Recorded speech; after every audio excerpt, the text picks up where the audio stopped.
Hello everyone and welcome back to Kentucky Garden Gal. I am Nancy and this is Thrifting Thursday.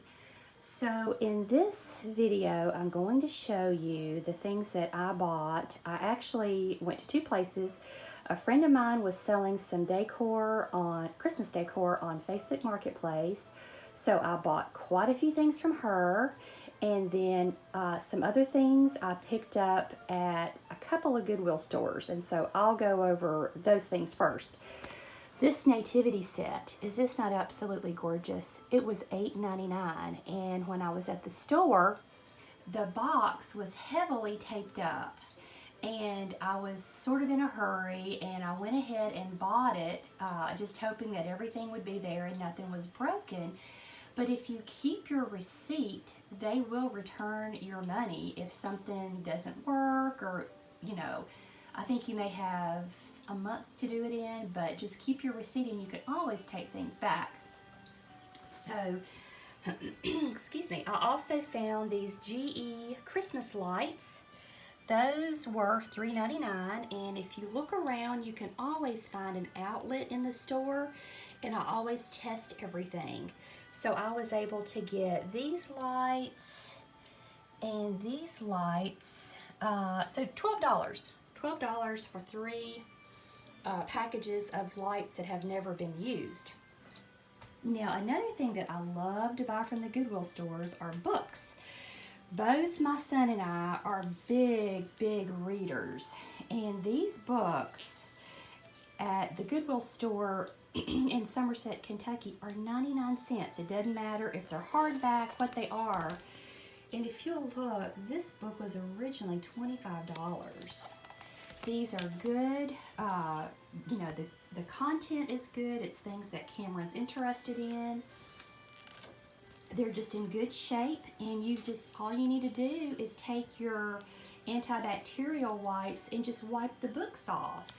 So in this particular shopping trip, I bought Cameron some books. I found this book that it's about Christmas traditions, and the foreword is by Caroline Kennedy.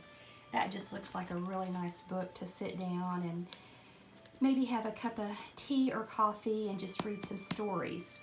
This is another book that I got Cameron, and anybody who knows him knows that he loves presidents. I had never seen this. This is the coolest book. It is a pop-up. He hasn't seen this yet, but he is just going to love that. Isn't that cool? And then I'm a huge fan of Beatrix Potter. One day I will do a video on her, but she is a lot of my inspiration. I know people know her because of Peter Rabbit and the books that she wrote, but she really loved gardening, and she loved to, she had sheep. She owned a lot of land when she passed away, which she actually left to the Conservancy there in England. I want to say it was right around 4,000 acres. I'll have to check back on that, but I just think she's a wonderful lady, and she was ahead of her time, but she's been dead quite a long time, and she is still very relevant, and I think that's so cool. So this was some Christmas ornaments that I picked up from my friend that I bought a Christmas tree and two snowmen from her, and I'll show you those in just a little bit. But I told her that we're here at the farm, so it's sort of a rustic cabin woodland theme.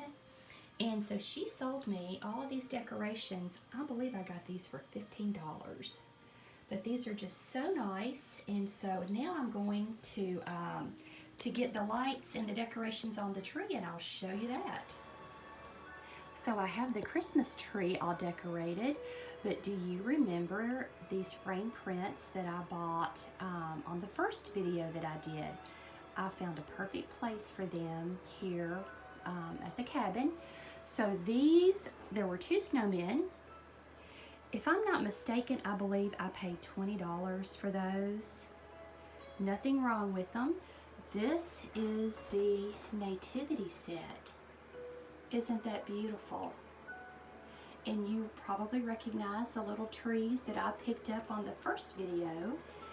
And then here's the tree. I'll step back just a little bit.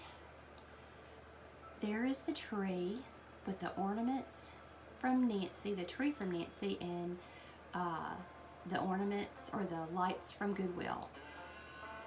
So this is our little cottagey Christmas, and this is going to be a surprise for my children because as most of you know, I was taking care of my father and he passed away. His service will be on Saturday.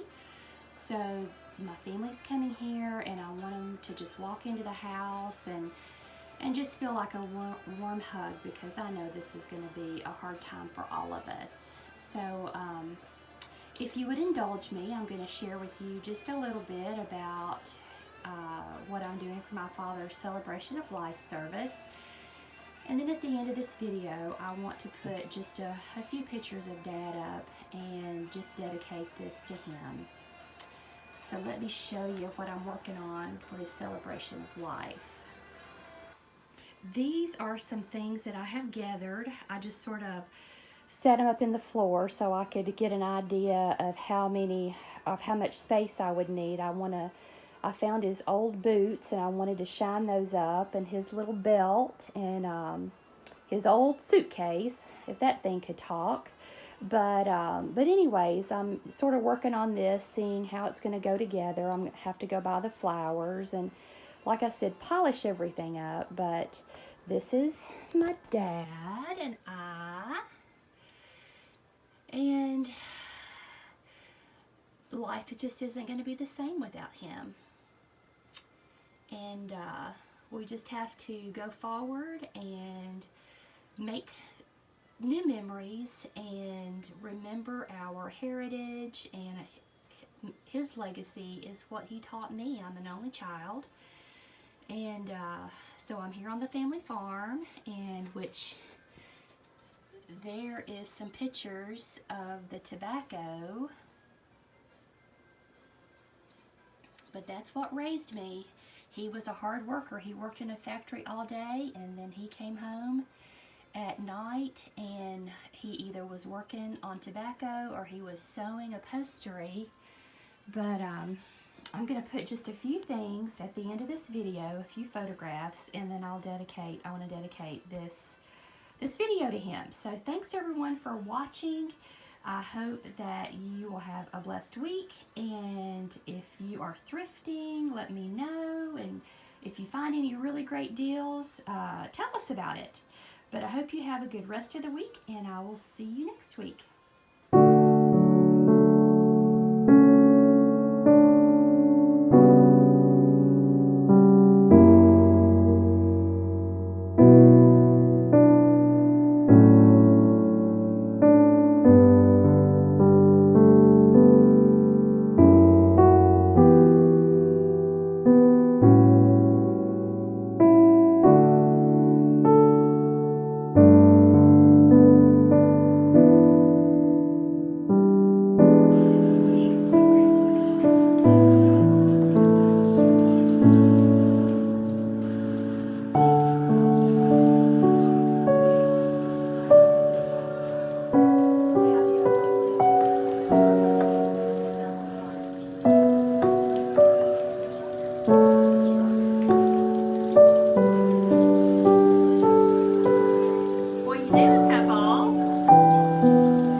Papa Don, what are you doing?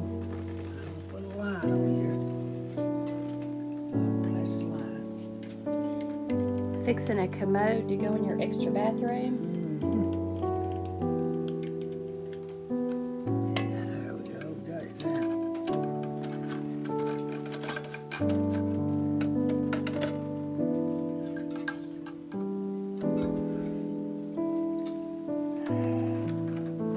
You know how to make those work, don't you? Oh, yeah. Put enough of them in.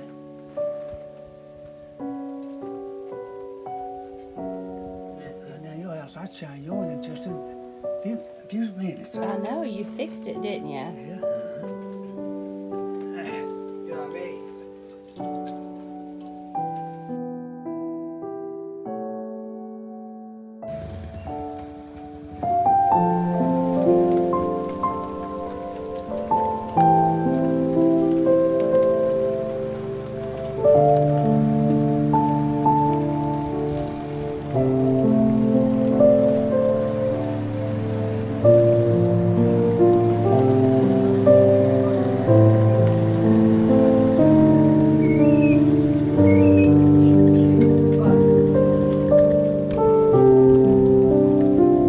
Daddy, how long have you had that little four-wheeler? Since '03, you've had it 17 years.